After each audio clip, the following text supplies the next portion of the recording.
Chers téléspectateurs, bienvenue à ce nouveau numéro de votre entretien hebdomadaire. Aujourd'hui, nous sommes à Liberté 6 Extension, plus précisément au cours privé Machallah, donc avec le directeur de cette école, monsieur Al-Mansour Diaw, que nous sommes venus voir, mais pas en sa qualité de directeur, mais plutôt en sa qualité de vice-président de l'association SOS Mat.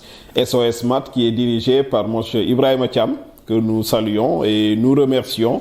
Nous allons tenir donc cet entretien pour vous édifier sur les mathématiques, donc vous en apprendre davantage sur les relations que les élèves ont avec les mathématiques, les problèmes donc que l'on rencontre au niveau donc de l'enseignement des mathématiques.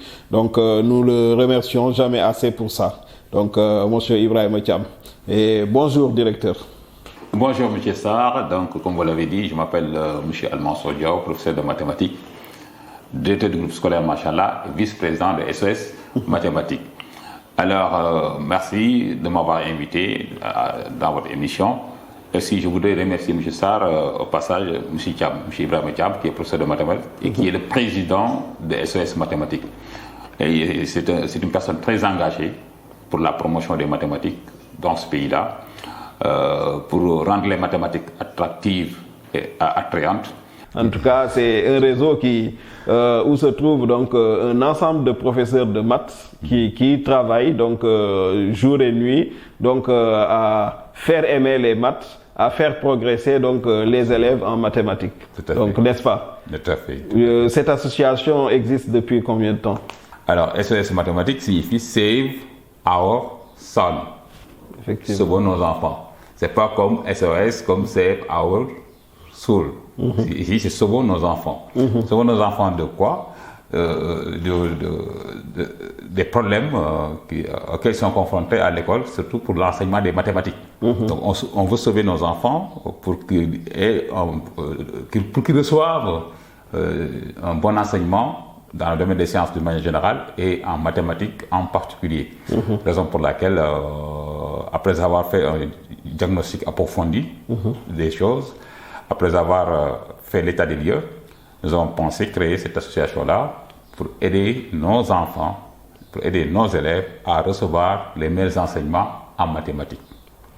Vous l'avez compris, chers téléspectateurs, cette émission est dédiée spécialement aux mathématiques. Aujourd'hui, on va parler 100% le langage mathématique, n'est-ce pas? Absolument. On va revenir avec lui sur le diagnostic dont il a parlé.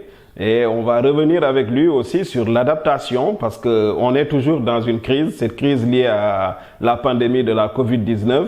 Donc on a vu l'année dernière, beaucoup de gens se sont adaptés. Donc avec les cours à distance, l'utilisation de Google Classroom et on le rappelle encore à l'endroit de tous les enseignants donc du Sénégal, ces formations qui continuent à être lancées par le ministère de l'Éducation nationale pour pousser les enseignants à pouvoir amener les enseignants à pouvoir utiliser Google Classroom, donc en cas de problème. Donc, et là, nous sommes justement dans cette semaine où il n'y a pas de cours, donc du fait donc de l'actualité que nous connaissons très bien. Donc, alors, pendant cette période de Covid, les mathématiques, est-ce que les mathématiques se sont adaptées de la même manière que les autres matières, le français et autres? Oui, au niveau des mathématiques aussi, on était obligé de s'adapter. Parce que c'est ça l'intelligence et la capacité de s'adapter à chaque nouvelle situation. Donc l'année dernière, face à cette situation, cette pandémie, la Covid-19, le président avait pris la décision d'arrêter les classes, les cours. Donc les enfants étaient restés chez eux.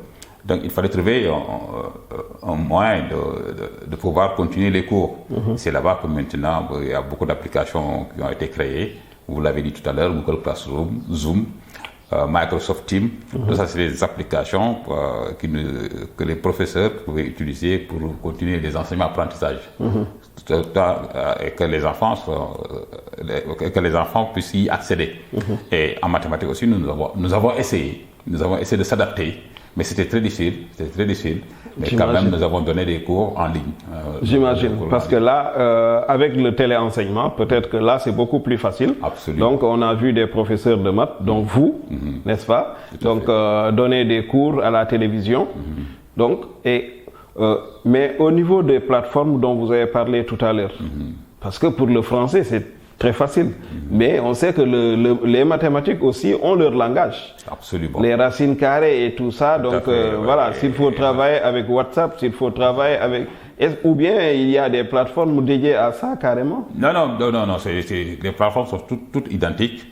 Donc nous, les difficultés que nous avions rencontrées, c'est surtout pour l'utilisation même pour écrire. Parce qu'en mathématiques, il faut écrire.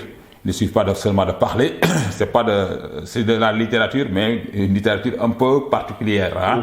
Alors donc, la difficulté que nous avions, c'est de pouvoir utiliser les formules, les symboles et de tracer les courbes.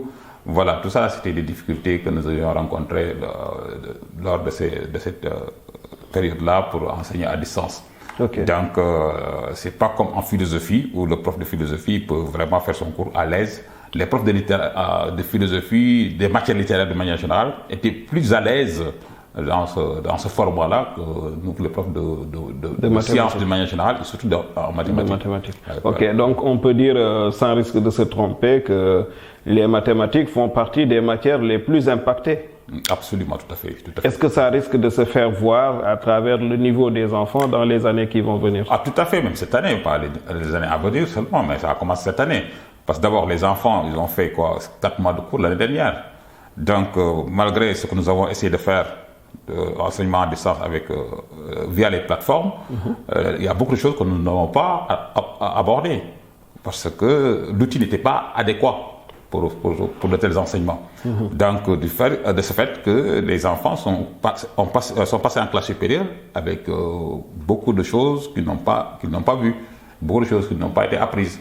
Et là, ça a un impact réel dans les enseignements apprentissages de cette année. Les enfants ont des lacunes. Et comme disait l'autre là, c'est comme si, par exemple, les enfants de l'Intable Class, parce qu'ils ont fait que le tiers du programme l'année dernière. Ok. Et donc, comment ça se passe cette année déjà? Est-ce que vous continuez à utiliser ces plateformes donc, pour des révisions ou bien pour des cours de renforcement, des cours de remédiation? Ou est-ce que tout est fait en présentiel? Tout est fait en présentiel. Alors moi, je pense d'abord que ces cours en ligne, à distance, c'est pas pour des enfants. Ça, c'est ma conviction. Surtout quand on va enseigner correctement et peut asseoir des bases, des compétences du moins. Les cours en ligne, ce modèle-là, c'est pour les adultes. Bon, c'est pour des adultes et non pas pour des enfants qui sont en 5e, 6e, dans le moyen ou bien même dans le secondaire. Parce que d'abord, il y a la concentration, il y a l'interactivité qui est rompue. Donc, l'enfant, il est là, et c'est là possible de poser la question. Même s'il pose des questions, et le prof, il a besoin d'un tableau pour écrire, expliquer. En mathématiques, nous avons besoin, en expliquant, d'écrire. Et là, ça devient très, très, très difficile. Alors, cette année, nous, on a privilégié les cours en présentiel. Pour moi, c'est mieux que des cours en ligne. Maintenant, des fois, on utilise WhatsApp pour envoyer des exercices, parce que là, c'est plus simple. Donc, c'est des fichiers qu'on envoie. Envoyer un fichier, c'est très simple. Ça ne pose aucun problème, on peut le faire. Donc, on envoie des fichiers aux enfants via WhatsApp, via certaines plateformes. Mais quand il s'agit de corriger, là, c'est en présentiel qu'on le fait. Ok. On a constaté aussi l'année dernière, donc, dans beaucoup de matières en tout cas, on en profite pour saluer à nouveau notre ami Sanoussi Ba, donc professeur de philo qu'on a invité et qui a parlé de ça. Donc le programme qui a été amputé à un moment donné l'année dernière pour alléger donc et permettre justement donc à ces enfants d'être beaucoup plus à l'aise, surtout à l'examen. Donc en mathématiques, est-ce que ça a été le cas? Malheureusement, ça n'a pas été le cas l'année dernière.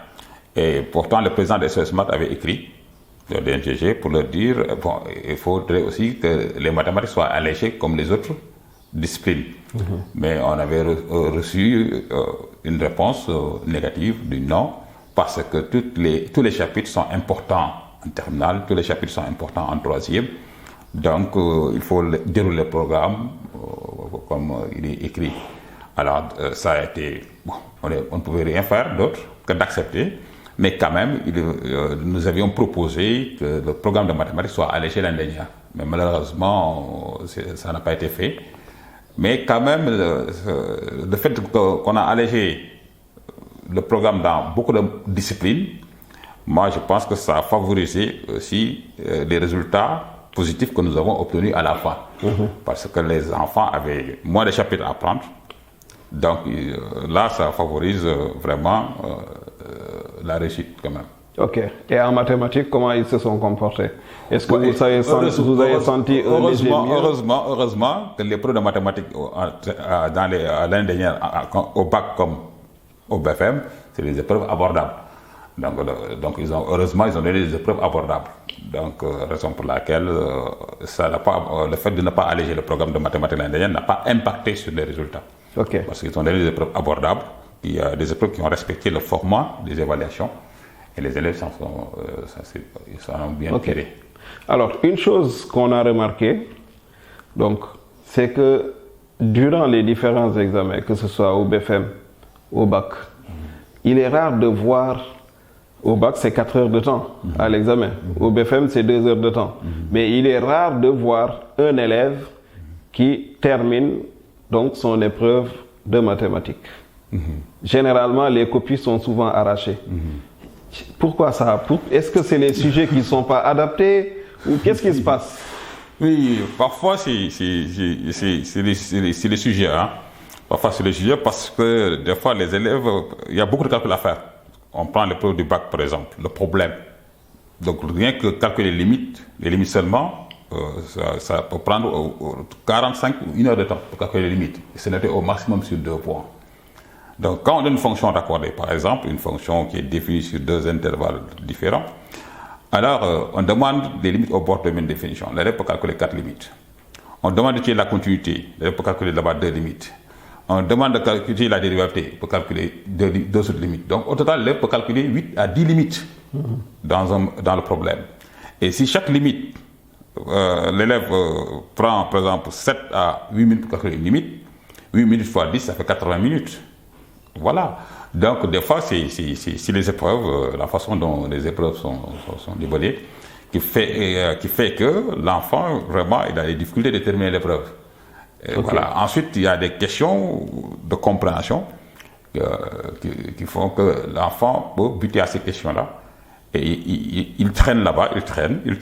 C'est comme vous dites à votre enfant d'aller à la boutique et de revenir. Il sort, il traîne dans la rue. Bon, il va prendre plus de temps d'aller à la boutique et revenir. Alors, donc, il y a des questions parfois compliquées pour l'enfant qui font que l'enfant il a du mal à terminer l'épreuve. Mais si l'épreuve respecte les formats d'évaluation, alors les enfants n'ont aucune difficulté de terminer les épreuves. Ensuite, la particularité des mathématiques, c'est quoi? C'est que les enfants drainent des lacunes. Ils drainent des lacunes. Parce que les maths, tu as besoin de ton programme du moyen et de ton programme du secondaire pour faire l'épreuve de maths au baccalauréat. Tu as besoin de ton programme du moyen de la 6e jusqu'en 4e, jusqu'en 3e pour faire l'épreuve de BFM. Mais si l'élève a des lacunes en 6e, il amène ces lacunes-là à 5e, il amène ces lacunes en 4e. Arrivé en 3e, il y a le programme de 3e qu'il doit assimiler. Or, les questions que nous posons dans les épreuves, elles demandent la mobilisation de certaines ressources.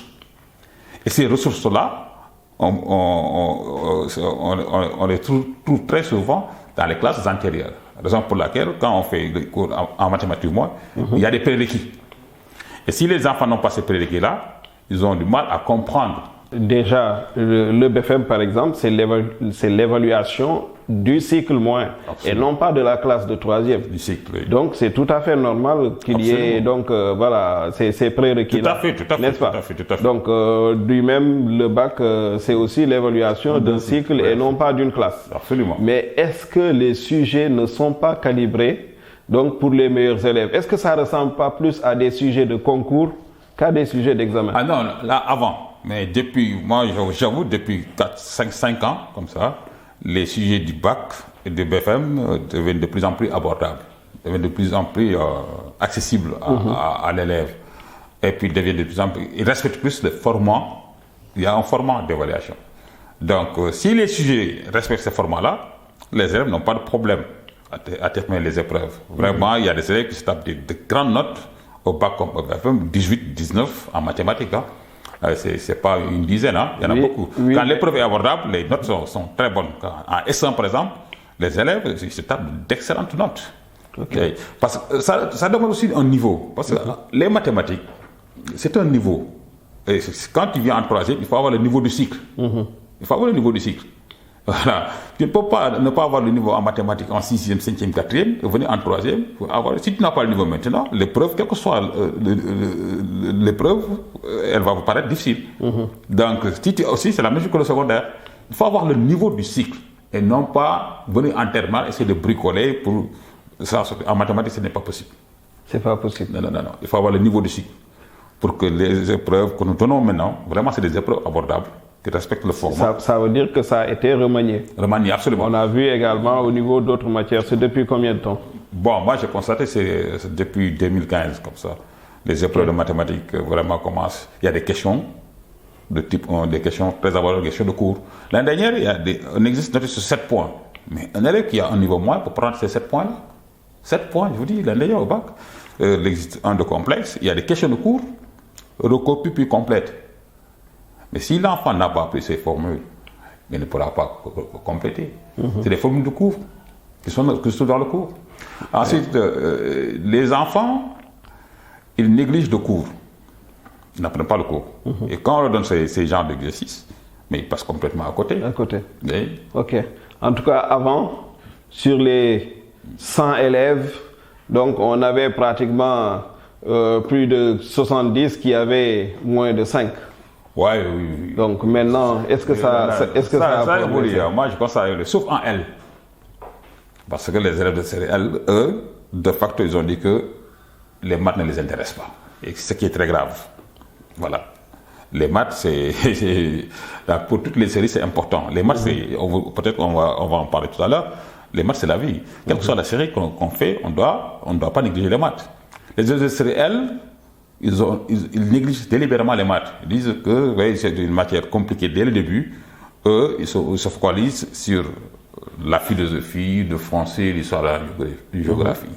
Mais tu prends 100 copies, mais les 90 ont 1 en L. Ça, ce n'est pas la faute de l'épreuve. Les épreuves sont très abordables en L. Très, très abordables. Ce n'est pas la faute au correcteur. Mais ce sont les élèves de série L, d'une manière générale, qui décident de ne pas apprendre les mathématiques. Et si tu ne les apprends pas, tu ne peux pas avoir la moyenne. Maintenant, depuis 2015, les épreuves sont vraiment accessibles à tout élève qui apprend son cours. À tout élève qui est régulier au cours de mathématiques, les épreuves vraiment sont abordables. Donc les gens vraiment ont fait des efforts, les inspecteurs ont fait des efforts pour vraiment changer le format des épreuves au baccalauréat, au BFM. Avant, c'était très difficile. Ils donnaient vraiment des choses qui sont qui demandent vraiment une réflexion très approfondie. C'est comme si on voulait former tous des futurs ingénieurs de la NASA. Tel n'est pas le cas. Le bac, c'est pour les élèves moyens. Donc, si l'épreuve est abordable, les élèves vont s'en sortir. Parce que les élèves S, vraiment, ils travaillent les maths. Sur les élèves S1, ils travaillent les maths. Donc, le problème ne se pose pas si les épreuves sont abordables. Le CLFE a beaucoup contribué à cela. À ça, oui. Vraiment, de passage, je salue le formateur Amel Salom Fall et Charles Wad. Voilà, vraiment, ils ont formé, ils ont organisé des ateliers dans ce sens, sur les nouveaux formats des évaluations, pour que les évaluations respectent même l'esprit du programme. Oui, nous en profitons aussi donc pour saluer donc tous les enseignants donc qui sont au niveau, tous les formateurs qui sont au niveau du CRFPE. Chers téléspectateurs, je vous le rappelle, nous sommes avec Monsieur Diaw, Al-Mansour Diaw, donc qui est le vice-président de SOS Maths. Voilà. Donc SOS Maths, je l'ai dit tantôt, c'est un ensemble de professeurs de maths, voilà, qui se sont mis ensemble pour voir comment aider les enfants en mathématiques, n'est-ce pas? Absolument. Donc, vous avez parlé de Charles Wad et compagnie. Et de Sori Diallo aussi, ils sont Diallo oui. Aussi. Donc, et l'inspecteur Sagna. Voilà, j'allais en arriver à ça. Comment ça se passe la collaboration? Est-ce qu'il n'y a pas parfois des conflits? L'association, est-ce que ça ne se substitue pas un peu aux formateurs? Comment ça se passe la collaboration? Non, loin de là. L'association, c'est des professeurs de mathématiques. Et les professeurs ont besoin des formateurs. Nous sommes passés par les mains de ces formateurs. Okay. Donc là, il ne peut pas avoir de conflit. Non, nos actions sont linéairement dépendantes. Alors, nous, on est une association pour faire la promotion des mathématiques pour apporter aussi notre contribution au développement des mathématiques, pour qu'on puisse aboutir à des mathématiques attrayantes et attractives. Donc on n'est pas là pour concurrencer qui que ce soit. Maintenant, il arrive dans les ateliers, des échanges. Les échanges, maintenant, on peut avoir des positions divergentes. Ça, c'est sur le programme, sur les évaluations, mais à la fin, on se retrouve, mais loin de là. Nous tous, nous sommes passés par les mains de ces formateurs.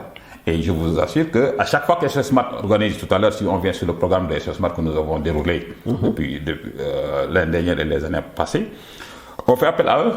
C'est eux qui nous accompagnent dans nos activités de formation. SOS-Math, avec, si vous me permettez, avec l'aide d'une fondation. Vraiment, il ne voudrait pas dire son nom pour de faire de la publicité.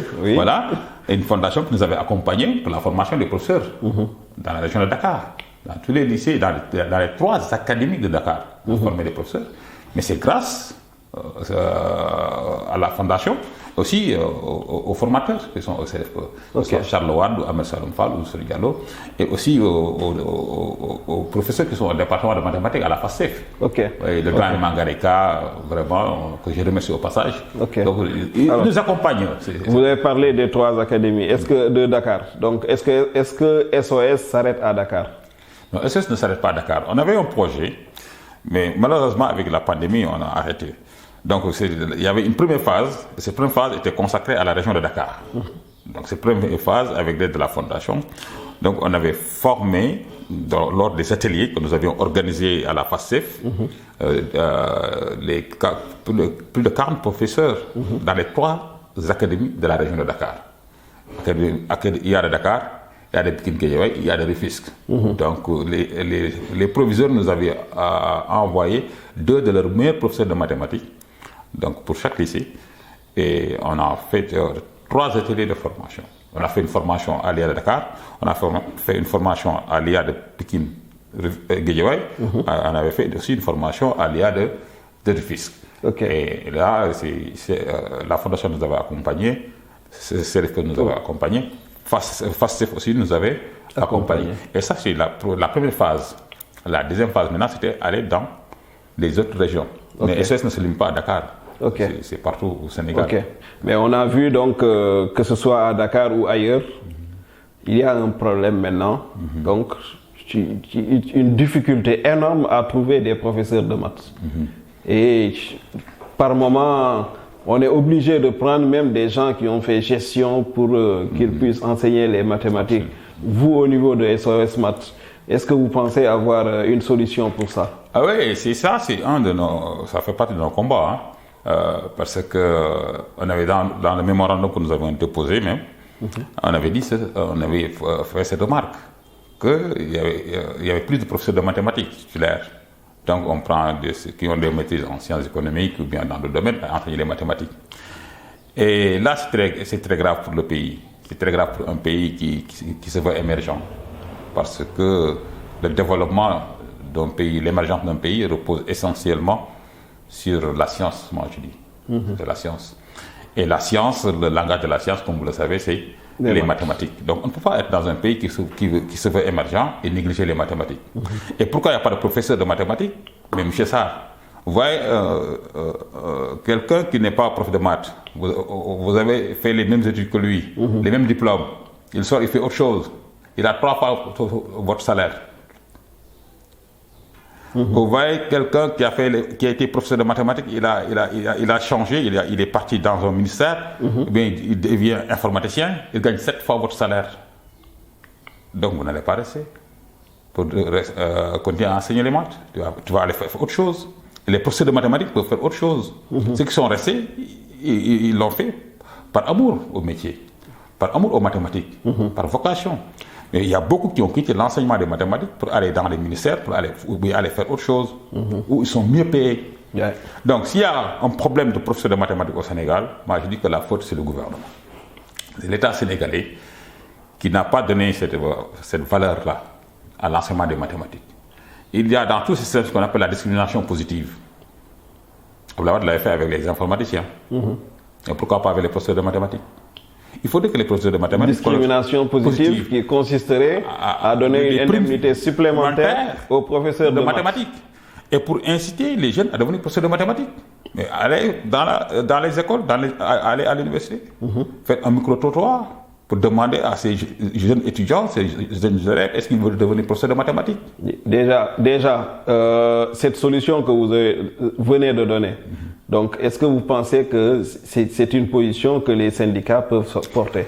Mais oui, effectivement, parce que c'est pour l'intérêt de la nation. Il ne faudrait pas que chacun regarde ses propres intérêts. Je suis prof de français, je suis prof d'histoire et géographie. Moi, je n'ai rien contre. Hein. Je dis c'est l'intérêt de la nation, l'intérêt du pays. C'est qu'on valorise la science pour l'émergence. Pour avoir une industrie, pour avoir une agriculture moderne, pour avoir une pêche moderne, tout ce que nous voulons pour l'émergence, pour le développement, repose essentiellement sur la science. Ça, c'est inéluctable, ça, c'est une vérité absolue pour moi. Et les sciences, on ne peut les développer qu'à partir de la maîtrise de leur outil, de leur langage. C'est les mathématiques. Donc pourquoi négliger? Allez en Allemagne, allez dans les pays européens, mais les professeurs de mathématiques, mais ils ont un niveau très élevé dans ces sociétés, dans ces sociétés-là. Donc pourquoi pas au Sénégal qu'on fasse, ce que j'ai dit, discrimination positive. Parce que c'est positif pour la nation, pas pour seulement un groupe d'individus. Parce que si on valorise les professeurs de mathématiques, s'ils ont une indemnité supplémentaire, ils sont très très bien payés. Je n'ai pas dit bien payés, j'ai dit très très bien payés. Mais il n'y aura plus, excusez-moi du mot, pénurie. On disait pénurie de profs. Il n'y aura plus manque de professeurs de mathématiques. Ça, c'est sûr. Et ça, les gens pourraient même embrasser davantage donc, cette carrière de mathématicien. Je demande à mes élèves, est-ce que vous voulez devenir professeur de mathématiques? Ils disent non, monsieur. Pourquoi? Parce qu'il n'y a pas d'argent. Mais ok, nit ki nag day jàng lu xam xawul liggéey pour tedd pour xaalis. Alors donc si le jeune constate que devenir informaticien ou ingénieur en mécanique ou ingénieur quelque part ou devenir médecin est plus rentable que de devenir professeur de mathématiques, il va aller là-bas. Maintenant, s'il n'y a plus de professeur de mathématiques, qui va enseigner les mathématiques? Justement, donc, ce que vous venez de dire, c'est des choses qui font faire aimer les mathématiques au niveau des enfants. Nous, on avait dit, dans le cas à SES Math, on dit d'abord, c'est au niveau des lycées. Il faut qu'il y ait des bourses pour les élèves qui ont opté là pour la série S1. J'allais vous demander quelle solution vous préconisez donc, pour carrément les enfants. À part de la seconde, tous les élèves qui sont en série S, en seconde, doivent bénéficier d'une bourse. Si les élèves savent qu'en faisant la CDS, ils ont une bourse, ils vont aller dans les CDS, ils vont tout faire pour rester dans les CDS. Ensuite, les bacheliers qui optent pour aller faire MP ou PC pour aller enseigner, parce qu'il y ait une bourse supplémentaire, une indemnité supplémentaire sur leur bourse. Parce que la vocation de l'université, pour moi, ce n'est pas pour former des métiers. C'est pour former des enseignants, pour former des médecins, pour former des professeurs et des chercheurs. Pas pour former un métier ou une profession, non. C'est pour ça. Alors, les étudiants qui sont dans les facultés de sciences, qui ont choisi de faire maths physique, si tous les autres étudiants ont une bourse égale à 38 000 ou 40 000, ils doivent avoir 10 000 francs de plus ou 20 000 francs de plus. Il faut intéresser ces jeunes-là pour leur montrer que si vous choisissez ce métier-là, vous pourrez aussi un jour fonder une famille, avoir une maison, d'accord? Voilà, et vivre à l'aise. Mais si ces jeunes disent qu'ils voient les professeurs de mathématiques qui sont toujours dans la location jusqu'à la retraite, qui marchent, qui prennent le car comme eux, le car rapide, mais ils vont se dire que non, moi je ne peux pas mener cette vie-là. Donc, mais nit ki da nga koy jox gëddëm. Les pays africains ils n'ont pas donné cette considération-là aux professeurs de mathématiques et aux professeurs de la science. C'est la science qu'il faut valoriser. Et pour valoriser la science, il faut valoriser les hommes qui s'occupent de la science. Et ces hommes-là, c'est les enseignants. C'est les enseignants. Donc je n'ai rien contre les autres disciplines, mais je dis quand même, nous sommes dans un pays sous-développé qui veut émerger. Il faut valoriser la science. Donc, de facto, il faut valoriser les gens qui s'occupent de ça. Alors, vous êtes directeur du groupe scolaire Machallah. j'imagine que chez vous, il y a cette discrimination positive au niveau des profs de maths. Oui. Non, vous ne me faites pas dire des choses et que après les autres professeurs vont venir. On dit, ah monsieur, non, écoutez, non, ça je ne voudrais pas débattre là-dessus. En tout cas, je dis, moi je ne suis pas l'État. Et je ne peux pas faire quelque chose que l'État n'a pas ordonné.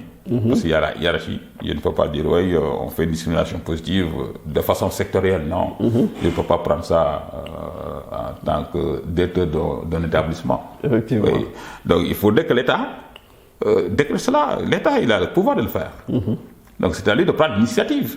Maintenant, si l'État prend l'initiative... Et puis si l'État donne le ton, donc le ton, oui, nous allons suivre naturellement. Ouais. Mais je ne peux pas dire, oui, donc le prof de maths, ici à Machallah, ils vont faire ceci. Non. Alors, chers téléspectateurs, le temps passe très vite, oui. Vraiment. Donc, et nous arrivons presque au terme de cette émission. On va permettre à M. El Hadji Mansour Diaw, donc Al-Mansour Diaw, de dire un dernier mot. Oui. Moi, ce que je voulais dire, c'est conscientiser les populations africaines, du manière générale et sénégalaises, sur l'importance des mathématiques. Bon, peut-être ils vont dire que je suis prof de maths, c'est pour cela que je dis. Mais les mathématiques sont fondamentalement importantes pour le développement d'un pays. Surtout pour l'incarnation des vertus cardinales positives.